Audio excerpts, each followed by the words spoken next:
So ayan po ang kanyang mga alagang baboy na ang cute.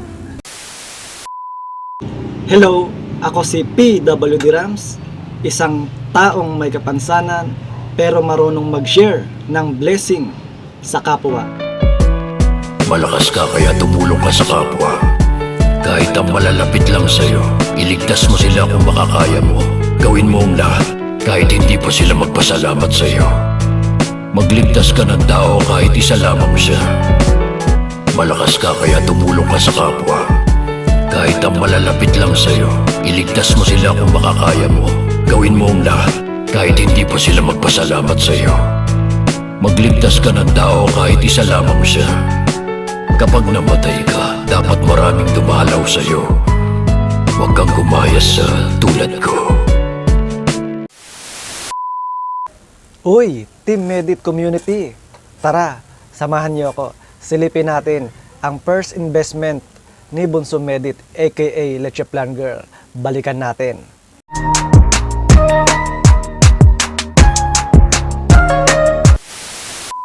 Hello guys, welcome back to my YouTube channel. Panibagong araw at panibagong reaction commentary video na naman ang aking gagawin. At bago tayo magsimula, gusto ko muna kayong batiin ng good morning, good afternoon, good evening kung nasan man kayo mga lokasyon ngayon. Sana sa mabuti kayong kalagayan. At may kalab shoutout po sa Team Medit Official Communities, Team Medit International Solid Family, may kalab shoutout, Team Medit Worldwide, may kalab shoutout, Team Medit International Italy, may kalab shoutout po, Team Medit Philippines Fans Group, mega love shoutout. Team Medit Bacolod, Panay Island, mega love shoutout. Team Medit Davao, mega love shoutout. Team Medit Barcelona, Spain Chapter, mega love shoutout. Team Medit USA and Canada, mega love shoutout. Team Medit Europe, mega love shoutout. Team Medit Troops in Hong Kong, mega love shoutout. At sa Team Medit Singapore at sa lahat po ng mga partner at team na sumusuporta kay Bunso Medit, mega love shoutout. Ayan, tuloy lang ang suporta natin kay Bunso Medit aka Leche Plan Girl. At mega love shoutout sa aking mga co-reactor. So guys, pag-usapan natin itong first investment ng ating bida, si Leche Plan Girl, Medit Basilonia. So nakakatuwa itong bata na ito ay marunong mangarap. Mula noon na ang hangad niya lang ay magtinda at tumulong sa kanyang magulang. Actually, wala nga siyang pangarap sa sarili niya. Ang pangarap niya ay yung sa pamilya niya na may ahon sa kahirapan at ang kanyang mga magulang ay hindi na magtinda sa tabi ng lansangan. Pero itong ating bida ay napakasipag, matyaga, matalino, at malawak yung kaisipan, very matured, at madiskarte sa buhay. Complete package yan ang ating bida. Then mapagmahal sa magulang. So, ang ating bida, si Leche Plan Girl, nakikita po yan sa plaza, sa kanilang lugar, para magtinda ng Leche Plan. Then, sa eskwelahan naman niya, para makadiskarte siya at may magamit, may mga pangangailangan din siya na kailangan bilihin niya, bagkus hindi siya humihingi sa kanyang magulang. Alam niyo po, ang ginagawa niya ay magtinda ng mga pwedeng maitinda, makakain, doon sa kanyang mga classmate. Then, kapag nakakaubos siya ng mga paninda, ayun ang kanyang pinanggagastos. Maraming diskarte siyang pinasok para hindi maging pabigat sa kanyang magulang. Ayan po ang ating bida, si Medit Basilonia aka Leche Plan Girl. So guys, balikan natin itong first investment ni Bunso Medit aka Leche Plan Girl, ang kanyang pag-aalaga ng mga baboy. Magandang negosyo to guys, lalo na pag sumasapit ang bear months. So guys, panoorin natin. Ito si Medit Basilonia aka Leche Plan Girl. So ayan guys, ang ating bida si Bunso Medit, Leche Plan Girl. Napakaganda ng ngiti, napakagandang babae. At ayan, ang kanyang mga kasama na sa likuran niya. So ayan po ang kanyang mga alagang baboy na ang cute. Grabe. So ayan po, medyo marami-rami na rin po yung kanyang alaga.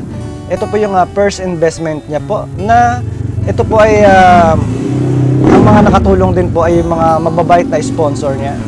So ayan, pagpasensya nyo na kung maingay yung aking paligid.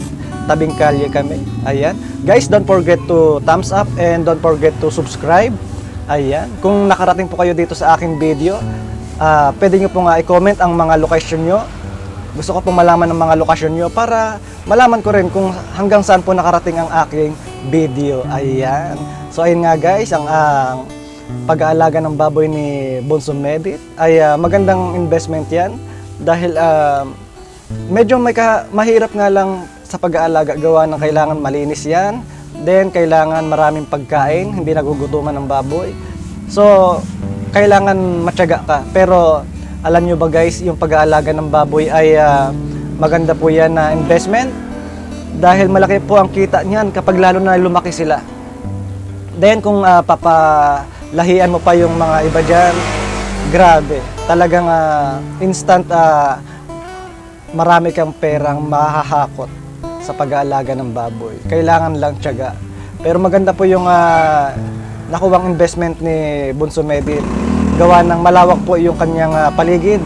Talagang maganda mag-alaga ng mga baboy dyan. Gawa ng yung paligid nila ay malayo-layo sa mga ibang bahay.